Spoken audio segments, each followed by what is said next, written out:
парламентпе же болбосо бир өзгөчө алынган фракциябы баары бир уят болуп атабыз да. Ошондуктан мен СДПКга кайрылат элем.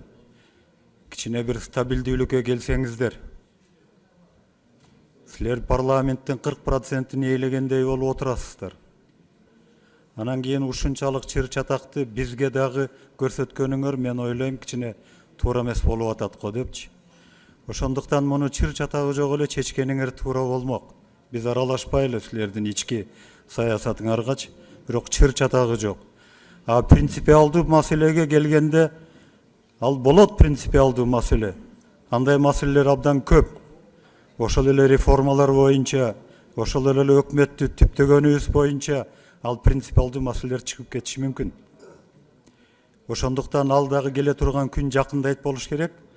Ошон үчүн мен айтып атканым СДПКга кичине сабырдуулукту каалайт элем да.